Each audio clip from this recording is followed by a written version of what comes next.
So, Teaching the Great Gatsby Part 2. I'm Greg Barnhisel. You all met me last week. So, sorry, I need to, yeah, here we go. Okay, so today's agenda. The first thing I'm going to do is, I had asked a kind of icebreaker question last week.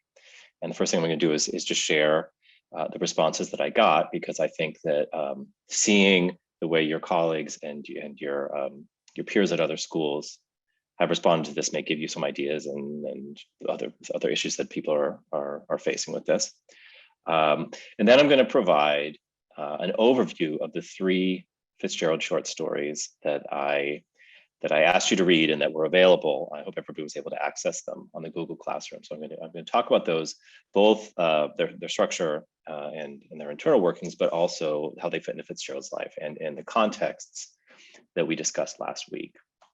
We'll also be looking at some passages, some individual passages from those stories, and I'll be asking maybe for some participation from you all at that point. We'll then have some Q&A, and so talk about these stories, but also anything from last week. And then after that, I have an activity that we're going to break out into small little groups and make some connections between these stories and Gatsby, and hopefully connections that you'll be able to then use and implement in your classrooms, like immediately. So, okay, so I asked 3 questions last week. The first question was, what do you like best about The Great Gatsby? And I got a lot of really good responses, and I thank you all for taking the time to respond. By far, the thing that people like best is the actual story, the plot. It's a wonderful plot, it's well constructed, simple, easy, but it really holds up. So that's what people were really liking. Also, a lot of people, and I don't know how many of you felt this as well, but the chance to learn and teach about a different time. And it's a time that fires a lot of our imaginations, the roaring 20s and rich people in the jazz age and all of that. The symbolism of the story, and the drama of the story. We're not going to be talking about, I'm not going to walk you through all the symbols in the story, because frankly, I think most of you can figure those out for yourselves. But if you look at the sample assignments that I provided, which is also on a document that's in the Google Classroom, there is one of those assignments that's could be either used as a writing prompt, an essay prompt, or as an in-class activity focusing on the symbols and giving you some suggestions. I think that's a great way to teach students about symbolism, and obviously some of you are doing that already. People also really like the dynamic characters in the book. It's a book that's full of like a small group of very memorable characters. The themes of the American dream, a lot of people mentioned that. And the relationship drama. There's a lot of relationship drama there. Finally, the mysteriousness of Gatsby, that really does hold up for a lot of people. And I would say something that nobody mentioned, but I think that goes unsaid. It's a compact novel. Like, it gets to the point. There is no wasted words in there. It is sleek. It is streamlined. It's great. It's just like the 20s. So what do your students like best about The Great Gatsby? People said, again, the drama of the story, the shocking ending. Students really do like the shocking ending, because we don't have a lot of sort of action until that very end.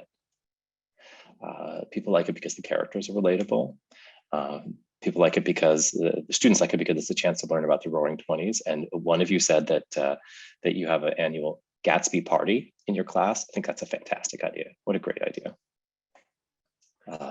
Students like the way that it deals with the theme of dreams and illusions, and obviously students are they have, at that age, they have a lot of dreams, but they're also trying to confront the idea of having illusions about things and being disillusioned.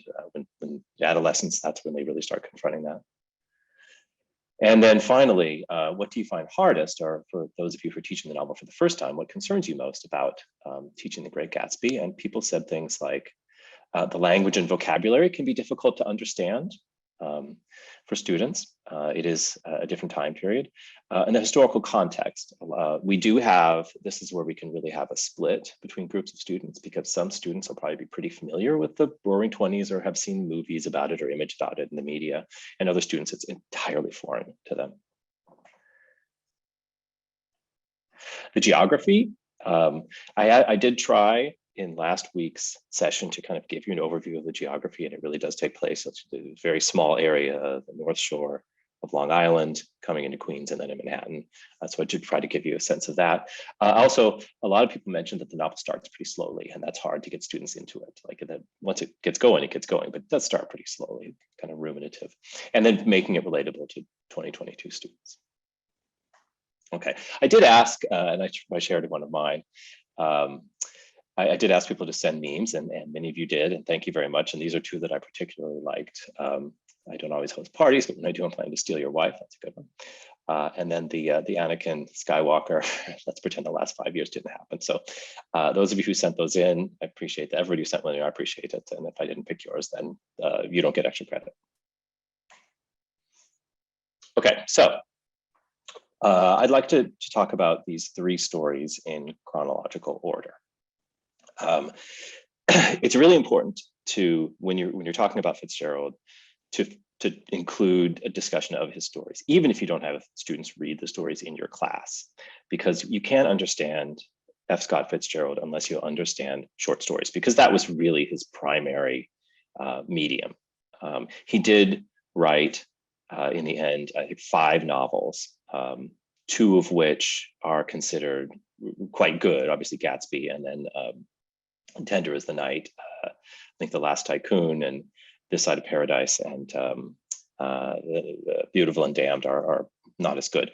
But his real medium was the short story, and he published hundreds of short stories over the course of his life, and some of them are pretty workaday, others are quite brilliant. But because he was a creature of the media, and at that time, the media was almost entirely print. 1920, which is not coincidentally the year that he publishes his first novel and becomes famous, and also the year that he publishes Bernice Bobs Her Hair. 1920 is the year of the first commercial radio broadcast in the United States. So we don't have TV. We do have Hollywood. We do have the movies, as we talked about last week, but still the mass media environment is almost entirely print. And so Fitzgerald inhabits the print environment. And like I said last week, Saturday Evening Post, which was the widest circulated magazine in the country, was his home territory. So the story Bernice Bobs Her Hair, which is one of his earlier stories, was published in the Saturday Evening Post in the issue of May 1st, 1920.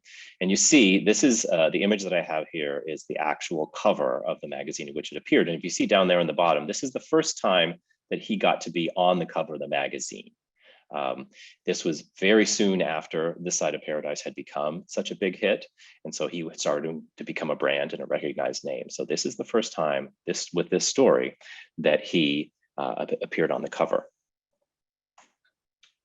The story was then, he was so popular and he wrote so many short stories that they quickly put out a collection of his short stories later in 1920 that's called Flappers and Philosophers. If you are, most of the time we access Fitzgerald stories through one of these sort of compilation editions. This is my edition. The Library of America has a nice hardcover edition. But if you are in a town that has a pretty good university library, or sometimes a public library, like if you're in a major city with a public library, they've actually reprinted facsimile editions of these initial short story collections. So you can see them as they were originally printed and published back in 1920s. And sometimes they include the original illustrations. So at this time, when the story comes out, when Bernice comes out, Fitzgerald is in the first stages of fame. He's not quite the most famous author in the United States yet, but he's getting there. He's getting there very quickly. His book is on, there was no such thing as a bestseller list at the time. That didn't start until the next decade, but had there been, he would have been on the top of it. At the same time, as we talked about last week, the conservative heartland opposition to the new women and the new sexual freedom of young women and the fear about women becoming more sexually available, particularly because of cars, and we see the role of cars in this story all the time, there's starting to become sort of a widespread anxiety and backlash, especially outside of the major metropolitan areas. Okay, so I do hope you all had the chance to read the story. It's a funny story. It's a clever story, and like most of his writing, it moves along pretty quickly. And so I'm not going to walk you through the plot because you can read it yourself. But I want to point out some of the things that I think are worth um, calling your students' attention to. At the start of the story, we see these images of observing. The story opens in the golf club, and it has the image of the golf club windows looking out on the golf course and the caddies and all that, as if they were the ocean. And then inside, we have a balcony where the older women observe the dance floor, so they're watching. So Fitzgerald starts out this story with images of young people on stage being watched by their elders and being watched by their peers. We all know that teenagers are so anxious about their appearance, anxious about how they're appearing to their friends, about how they're being judged by that. And so Fitzgerald introduces that theme immediately in the story, that everybody's watching you and everybody's passing judgment on you. The golf club is a frequent setting for Fitzgerald, as we see in the other story that we read for today, but there are other stories and scenes, such as we don't see anybody at the golf club in Gatsby, but certainly Jordan is a golfer and spends her time at the golf club. So the golf club or the country club is a frequent setting for Fitzgerald. These are exclusive spaces. These are spaces for the wealthy and the upper middle class. These are co-educational space, not educational, but they're spaces inhabited by both genders, but they are almost exclusively white. And as you would probably know, most of these country clubs would have been restricted, which meant no Jews and obviously nobody who was not white. It's always worth paying very close attention in Fitzgerald's stories to the narrative perspective. Who's telling the story and whose head they can see inside. Students, I would imagine that most of your students are familiar with the basics of a third-person narration versus a first-person narration, and even with a third-person omniscient versus a third-person limited. I would imagine that you have covered that in your classes. I believe that may have even been on the TEKS. But when you're reading Fitzgerald, it's worth your while to think about the narrator as a camera. And sometimes the camera can only see actions on the outside, and sometimes the camera enters into people's heads. And in this story, the camera moves around from being an objective viewer, and that's where we start out. The camera is looking out at the golf course, the camera is looking up at the balcony, but then it quickly goes inside the head of Warren, the popular boy.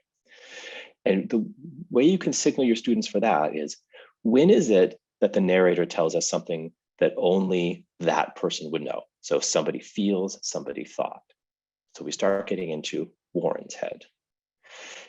In parts 2 and 3 of the story, we're then inside Bernice's head. When she's listening in to Marjorie's conversation with her mother, and when she's having a conversation with Marjorie, we get to the perspective on what she's thinking, and we're with her almost until the last scene. We then move on the outside when people are looking at her, and then we return inside her consciousness at the end. So in all of Fitzgerald's stories that are written in the third person, and most of them are, it's worth not just saying it's third person limited, third person omniscient, but really following whose consciousness are we in? Because in stories, there's always, especially short stories, are often based on a question. What is this person thinking? What does this person want? How does this person feel? In this story, we get a lot of information about what Warren thinks and wants and what Bernice thinks and wants. We're asking ourselves, what is she thinking? Why does she do this? What does she expect? We hear her thinking, we hear her feeling. What we don't, and this is a good question for a writing prompt for your students, what is she expecting when she bobs her hair? Does she even know? Is this one of these kind of teenage gestures, or like, I'm just going to do something, I don't know what it is, but I'm going to do this? Or has she thought it through? The narrator doesn't tell us. The narrator hides that information from us. And we never see inside Marjorie's head. So that there's something significant in that, and that we get inside Marjorie's boyfriend's head. We get inside Bernice's head, never inside Marjorie's head. So who is Marjorie? What's she like? Okay, so by the way, these illustrations that I have here were actually the illustrations that accompanied it in that first publication in the Saturday Evening Post. So you can see this very 20s style of black and white drawing illustration. And this presentation, by the way, will be available on PowerPoint. I mean, this PowerPoint will be available on the Humanities Texas site. And so you can pull these images off. They are public domain, so go for them. Okay. The story, I think, is ultimately about female friendships. And to what degree and how are female friendships influenced or determined even by the prescribed social roles for girls and women? We have this question of how women get what they want in the world. And we have a model of Mrs. Harvey. And when she talks about, like, why can't you all be like Little Women? Why can't we all be like that?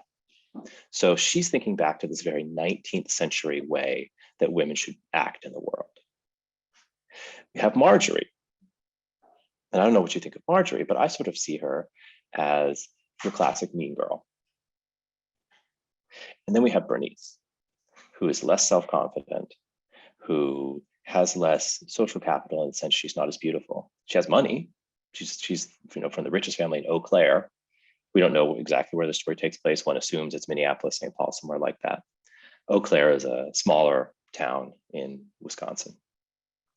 So we have these three models of how women go through the world and getting what they want, and how should women behave? And again, this is a larger anxiety going on in society right now. How should women get what they want in the world? How should they behave in the world now that there seems to be so many more options for how they can act and how they can be out in society?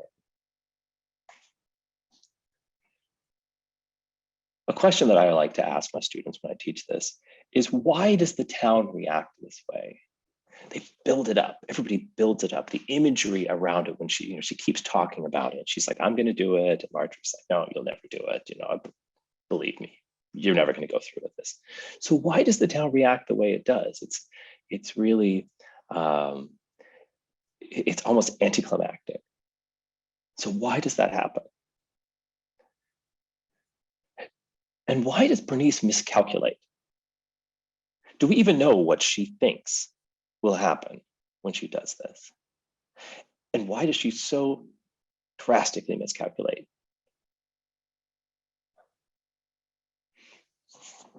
Okay, so for each of these stories, I have pulled out a passage that I think carries a lot of the important themes, but also exhibits Fitzgerald's kind of characteristic writing style. Now, Fitzgerald is considered one of the great stylists of American prose, of American fiction prose. And I agree with that. He writes absolutely lovely sentences. So what I'm going to do is I'm going to pull this up and I'm going to read it. But then what I would like to do is ask you. So as I'm reading this, and I'm going to open this up. I'm going to ask you, like, what do you think is coming across here? What do you think is significant in this for our understanding of the story and our understanding of the character? So please, after I finish reading this, just either in the chat or just over the mic, what's your response to this? What does this tell us? So this says she's on her way to the haircut. An eternity of minutes later, riding downtown through the late afternoon beside Warren, the others following in Roberta's car close behind, Bernice had all the sensations of Marie Antoinette bound for the guillotine in a tumbril. Vaguely, she wondered why she did not cry out that it was all a mistake. It was all she could do to keep from clutching her hair with both hands to protect it from the suddenly hostile world. Yet she did neither. Even the thought of her mother was no deterrent now. This was the test supreme of her sportsmanship, her right to walk unchallenged in the starry heaven of popular girls. Now I'm going to stop my share for a second because I'd like to see if anybody would like to, what does this tell? What does this do for us? What does this tell us about her? What does this tell us about where Bernice is coming from? What does this tell us about what Fitzgerald is trying to do in the story? What do you think?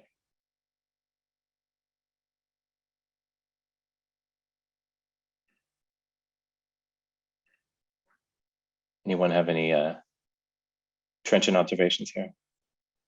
I first of all, apologies for the way I sound. Allergies are bad here in Houston. But I think that this is a moment where we get to see behind the scenes of the making of a decision. She's already made the decision of, I'm going through cutting my hair, but yet here she's telling you, I'm afraid. I don't necessarily want this. And yet it is a sign. It is a even in a sense, I guess I could think of a rite of passage. She is becoming this woman, this idea. And I think that you get to see that right behind the moment when she makes that decision, that conscious decision, and saying, I'm not going to do any of the things that I would rather do because I do want this status, if you will. Great. Thanks, Monica. I appreciate that. Paul Jones says that this is the gravitas of breaking with long established tradition, the uncertain assertion of personal independence. I think that term uncertain is really important. 16-year-olds like big gestures, but they don't always know where they're going to go. I don't know how many of you have 16-year-olds. I have one. Well, he's only 15. I had a 16-year-old 2 years ago. He's now 18. Completely different animal. They like a big gesture, but they don't always know what's going to happen. And that's part of what's exciting about it. Leonora Ingebrigtsen says it's the fear of what and how society perceives women. However, she's still going to be brave enough to face it and face the consequences. No good girl ever made history. Yeah. And she's talking about Marie Antoinette. Any other responses here?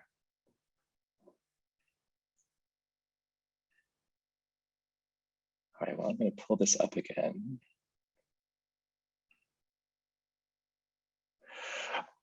I think those are fantastic. Another thing that I would point out is the rising and falling of the paragraph. It starts out really focusing on the fear. She feels like she's Marie Antoinette being led to execution. She wants to grab her hair, yet she did neither. And so Fitzgerald then has this short, very short sentence. Fear, fear, fear, yet she did neither. And then we have these kind of determined sentences. Even the thought of her mother was no deterrent now. This was the test supreme of her sportsmanship. So this is a game. This is a sport. She is in a competition with Marjorie. She is demanding her right to walk unchallenged in the starry heaven of popular girls.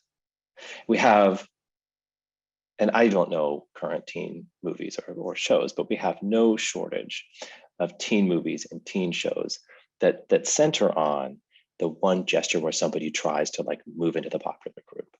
That would be a wonderful thing to link with this.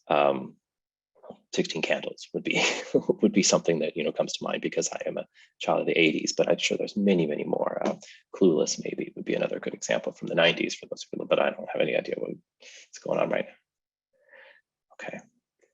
All right, so that's Bernice.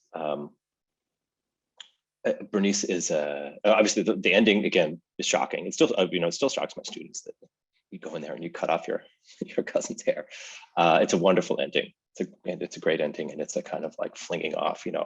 I was humiliated, and now I'm going to humiliate you and get the hell out of town.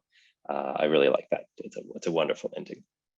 Okay, so before we move to the next story, does anyone have any questions or anything that they would like to add about Bernice? Okay, great. All right, so Winter Dreams. I particularly love this story because I once went to the F. Scott Fitzgerald conference, and they held it at White Bear Lake Yacht Club. As you can see the postcard from the 1920s there, which is where the story is based on. And it's beautiful. And Minnesota is not great in the winter, but it's real nice in the summer. And so we got to go boat around and play Judy Jones. Okay, so Winter Dreams was published when he was really at the height of his fame. At the height of his fame. It was published in the Metropolitan magazine. Oddly enough, it wasn't published in the Saturday Evening Post in the December 1922 issue, and then it was collected in the short story collection, All the Sad Young Men, which came out in 1926. So the story is, the club in the story is based on the White Bear Lake Yacht Club, which is near St. Paul on White Bear Lake, which is a very it's a very nice area. People have their vacation homes, but people also have their own homes, but sort of mansions around there. It's a very wealthy area outside of St. Paul, which actually the real White Bear Lake Yacht Club, Fitzgerald knew very well, because when he was growing up, he golfed there, he swam, he boated there. That was one of the places where he hung out when he was a kid growing up in St. Paul. And then in 1922, he and Zelda, when he was writing the story, he and Zelda were actually living there for a short period of time. They rented an apartment there, and they eventually got kicked out because they were partying too much. So it's very close to his heart and experience. So this is, I tried to find images of the original publication. So this is the original, the first page of the story, again, with those kind of classic 1920 style line drawings from Metropolitan Magazine in 1922. Whereas in Bernice, one of the things to really pay attention to is how the narrative camera sort of like moves in and out of people's consciousness. In this story, and in many others, and in Gatsby, it's the chronology that's really interesting. So these kind of meandering and non-chronological structure to the story. So if you by any chance have it in front of you, I'm turning to it here. It can be a very confusing story the first time you read it, because, and I get this tripped you up, after the first page, when we just have the narration of Dexter saying like, I don't want a caddy anymore, I don't want this. Then we move to this, the next paragraph said, the little girl who had done this was 11. And we have no idea what this refers to. We have no idea what the antecedent to the pronoun this refers to. And we have to read this whole narrative that takes us back in time a couple hours before the story starts, without telling us it's going to do that, to then explain how this 11-year-old girl and her bratty performance made Dexter say, I'm done with this. So we have a lot of this kind of like the chronology that gets cut up and pieces get put in different orders here, which is what happens in dreams and it's what happens with memory.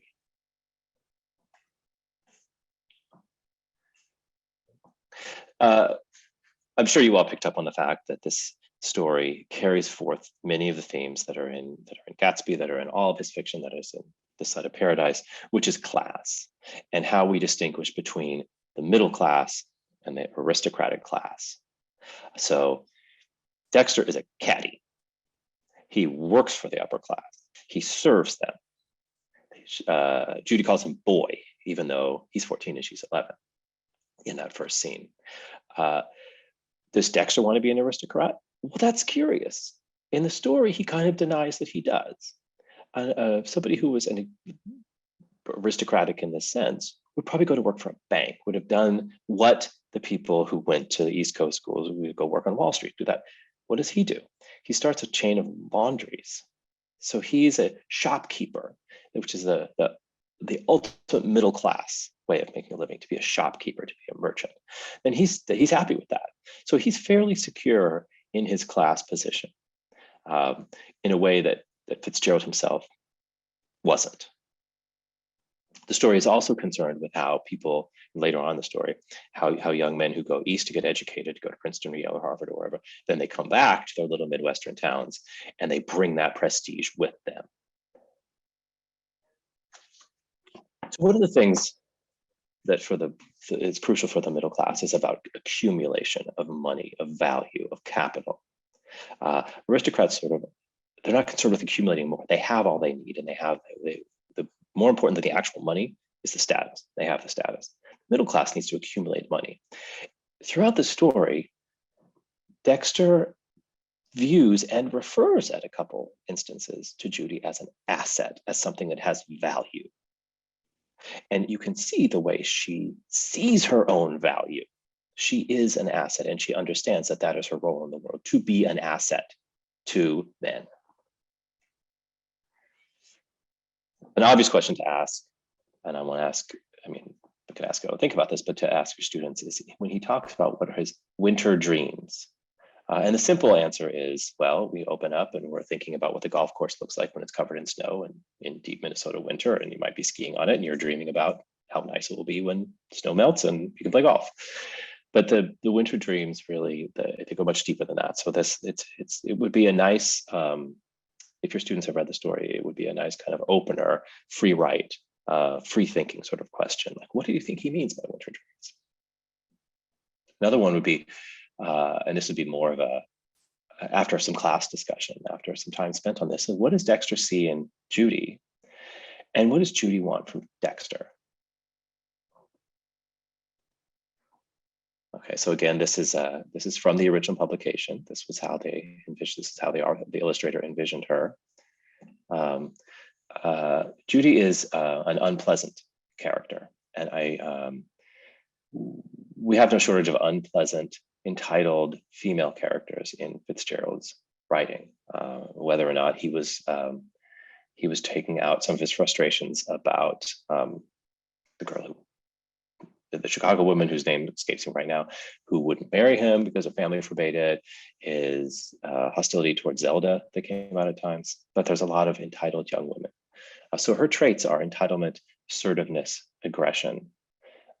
She can only define herself through men. She doesn't see any other way of getting what she wants in the world except going through men. Maybe worth thinking about how is her understanding of how a woman gets her way in the world different than the characters in Bernice. Why? Again, these are questions I'm posing to you to think about, but that you can pose to your students. What is it about this young bratty girl's behavior that immediately makes Dexter want to quit caddying? What is with her? What is this magnetism or pull that she has?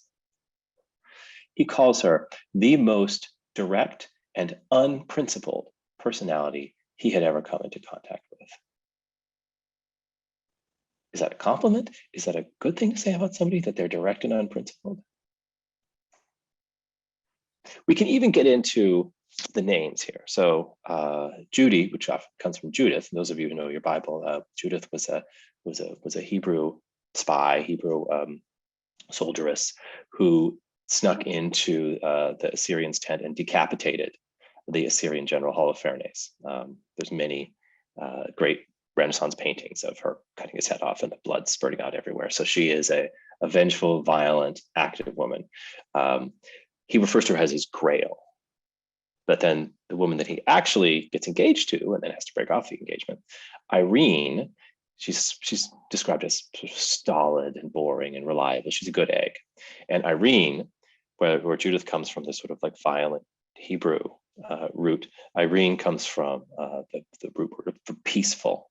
I can't remember off the top of my head if it's Latin. I'm sure somebody would know if it's Latin or Greek. I think it might be Greek, but I could be wrong on that.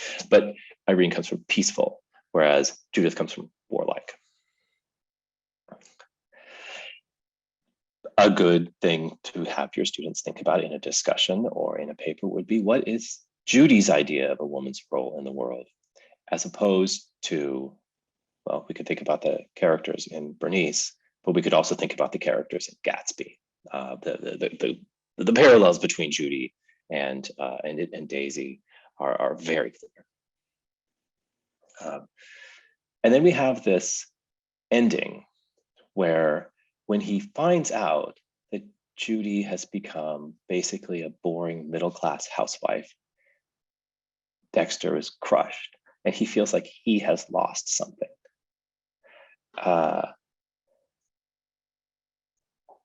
And I don't know if there's a good way to interpret that besides that he never saw her as a human being. She was just a representation of something that he found exciting about women. I mean, we have the concept of the manic pixie dream girl, which is not her, but that idea of, I want a woman who's like this. I don't actually want her. I don't really want to be married to her, but I like knowing that people like that exist and I can get involved in drama with them. Okay, so as with the last story, I'd like to look at a little passage, and here I'll read it. The helpless part of trying to do anything about it was that she did it all herself. She was not a girl who could be won in the kinetic sense. She was proof against cleverness. She was proof against charm. If any of these assailed her too strongly, she would immediately resolve the affair to a physical basis. And under the magic of her physical splendor, the strong as well as the brilliant played her game and not their own. She was entertained only by the gratification of her desires and by the direct exercise of her own charm. Perhaps from so much youthful love, so many youthful lovers, she had come in self-defense to nourish herself wholly from within. So again, I'm going to stop the screen sharing and throw that out to you. What do you think he's saying about Judy? And is this a positive description?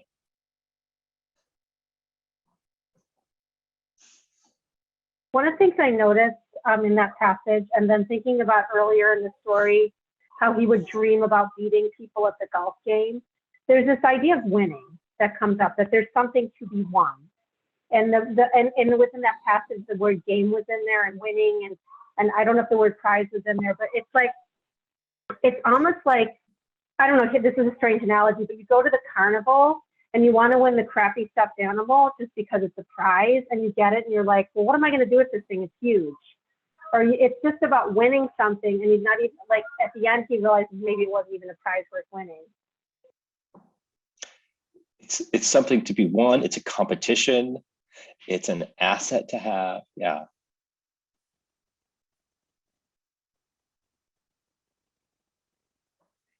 Anyone else? What do you think?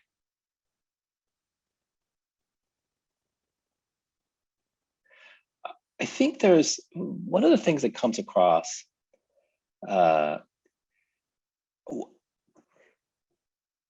being a middle-class person who plays the game and works your way up and does things the way you should, and it serves people and is a caddy starting out. There's an appeal to people who don't give a shit, who just do whatever the hell they want to. And she does that. And he finds that really alluring. And he just looks at her and says, like, she just does whatever she wants. And she doesn't care that she hurts people, and she doesn't care that she breaks up marriages. She is just in it for her own pleasure and gratification. And there's a kind of purity to that. It's admiring a narcissist. And we have examples in our public life of narcissists who are endlessly fascinating. And I won't mention the one giant elephant in the room, but another one I'll mention would be Kanye West, like a complete toxic narcissist, but who is fascinating. We can't get enough of thinking about him, looking at him and learning about him. And Judy is like this in this story for him. And then when you add on to that, the way that she's a kind of prize to be won, a status symbol, and that she's very attractive, irresistible to him. Any other responses? Great. Well, thank you for that. Okay, so then let's move on to a much sadder story, Babylon Revisited. And we'll wrap up our discussion of the stories here with this one. Many of you probably have read the story. It is very frequently anthologized. It is probably his most frequently read story, which is odd because it's not from his really great productive period of writing short stories. So he wrote the story in 1930. It was published in the Saturday Evening Post in 1931. And again, you see the image here is of the front page of the Saturday Evening Post in which the story appeared. You can see he gets top of the line front page.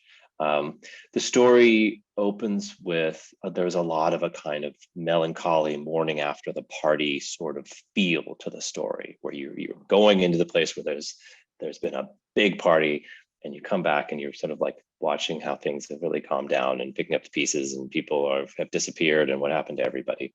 And the context of this that would be worth telling your students about would be, first of all, the partying of the lost generation, all the Americans who went to Paris and just like, it was so cheap to live in, you could just do whatever you want. So you would just like hang out, not work, do whatever. And then how much of that ended with the stock market crash in 1929, in which many people, including many people of the lost generation, and including Charlie Wales, the protagonist of this story, lost all of their money. So Fitzgerald wrote this story while he was actually living in Switzerland. He and Zelda had been living abroad, and Zelda had been, her mental illness had been getting worse and worse. And in 1930, she actually tried to commit suicide and kill all of them when they were in a car trip. And Scott and Zelda and their daughter, Scotty, who was 8 years old at the time, when they were driving on the highway, she yanked the wheel and tried to run them off the road on a Swiss mountain. So she had been she was undergoing treatment for mental illness, and she was in a Swiss clinic for almost a year because of that. And although Fitzgerald was still quite famous, it was now more of a where are they now sort of fame. He was no longer the hip young thing. He was now the past his prime. Oh, I remember that guy. I do love this picture here of Fitzgerald, Zelda, and Scotty. So as I said, there's a real melancholy after the party's over sort of feeling. Lorraine and Duncan, his old buddies, are very pitiable figures who don't know the party's over and are still partying. Another theme here, again going back to the economics, which is always important in his work, is the difference between making money through stocks and gambling, which is how Charlie made his money, and of course how he lost all of his money, which makes it essentially gambling, versus the honest work that Lincoln does, the actual work. And again, we can go back to in Winter Dreams, where we have the honest work of people need their laundry done, and I'm going to run laundries, versus gambling on the stock market and all that. And also in Gatsby, Nick is in the bond market, and Gatsby is, yeah. It's worth mentioning here that, and I'm sure we all see this, that Fitzgerald's world is a very white and privileged world. We don't see very many mentions of people who aren't white and affluent. People who aren't, especially non-white people, sort of fade into the background. There's a couple mentions of them in Gatsby and some of the other stories. Here you see in that very first scene where he's at the bar, he's talking to the old barman who remembers him. He talks about that group of queens in the back who, you know, persist through everything. They'll always be here. When he goes up to Montmartre and Pigalle, which is the area in Paris where there's a lot of nightclubs, but also sort of like the live sex industry is up there. He talks about seeing gangs of Negroes up there. He does mention, and this is probably, I don't know if it's worth mentioning to your students, but an interesting little tidbit. He mentions going to Bricktops. And I don't know if any of you are familiar with Bricktops, but Bricktop was an African-American woman. She was called Bricktop because she had sort of reddish hair, who left the United States and went to Paris in about 1926 and opened a nightclub there. And she ran one of the most popular nightclubs. I mentioned it last week. And it's, all the Americans went there, but it was also the place where a huge number of jazz musicians came to play. At Bricktops, American jazz musicians came to play there. It was very well known. So, and it was an African-American owned establishment. So if you are looking for places to talk about the traces of non-white people in these stories, that's an important one. It's my belief that the simple plot of this story masks a really great psychological complexity here. And like in Bernice, that's rooted in the narration. So third person narration here is extremely close to Charlie's consciousness. The narrative camera never leaves Charlie. We don't hear anybody else's thoughts. It's not in first person, it's narrated in the third person, but it's very close to Charlie's consciousness. A very close reading is worth conducting of this story because Charlie's psyche, as reflected in the narrative voice, constantly reassures him that he's right. Constantly tells him that he's being treated unfairly. He says to himself, well, I've taken responsibility for what I've done, so it's unfair that people wouldn't give me what I want. I've recognized, I've changed and all that. My wife would want things this way. My wife would want my daughter back with me. Things are unfair. And the narrative voice tells us that that's true. The narrator is almost Charlie's advocate. It colludes with him in his denial, in his self-soothing, in his avoidance of what's really going on. And so when we finish the story, we're like, yeah, Marion is really unreasonable. It's not his fault that these people like show up at her apartment and they're all drunk and obnoxious, and she is being hysterical by like, oh, you know, you have to get out of here. And then her husband Lincoln says like, we can't make a decision for 6 months. It's incredibly unreasonable and irrational of her. But a thought experiment that I have done with the students is, what if Marion wrote the story? How would it be different if this man, who was responsible for the dissipation and degradation and ultimate death of your sister, and who just leaves, comes back and wants his daughter? How would you feel about that? And he doesn't even have the dignity to make sure that the dregs of his old life don't show up. So it's very subtle. And this is why I think that Fitzgerald is such a masterful writer, is that you don't see that initially because you do sympathize with him, because the narrator sympathizes with him. You could imagine it being a first person narrator where it would be much more explicit, where the narrator would actually say, what an unreasonable person she is. This narrator pretends to objectivity, but does not have objectivity. And that leads me to this, which is the last little close reading thing we'll do. So Marion shuddered suddenly. Part of her saw that Charlie's feet were planted on the earth now, and that her own maternal feeling recognized the naturalness of his desire. But she had lived for a long time with a prejudice founded on a curious disbelief in her sister's happiness, and which, in the shock of one terrible night, had turned to hatred for him. It had all happened at a point in her life where the discouragement of ill health and adverse circumstances made it necessary for her to believe in tangible villainy in a tangible villain. What does this say about, how does this explain Marion? And how does this provide excuses for Charlie?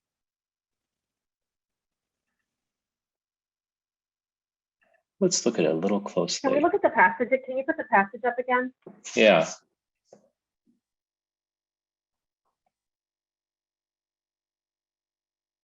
Certainly the use of the word prejudice works in Charlie's favor as the narrator. A prejudice found on a curious disbelief. It does make it sound as if she has something against him, some kind of axe to grind. So I believe that is one way that Charlie gets kind of a pass from the narrator. That's exactly what I would fix on. It's not, she's not hostile to me because I'm responsible for the death of her sister. She's prejudiced about it. Look, and I understand that she would think that I'm responsible, but it's created a prejudice in her that's unreasonable. And there's a reason she's prejudiced. It happened at a point in her life when she wasn't feeling very well, and then her sister died, and so she needed to find a villain, and she just picked me. So I understand, but it's not reasonable. Again, just think about it from Marion's perspective. Entirely reasonable. This is absolutely the person who is responsible for her sister's death.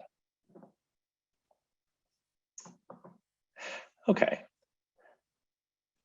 So I'd like to end my sort of formal part here, and before we move into the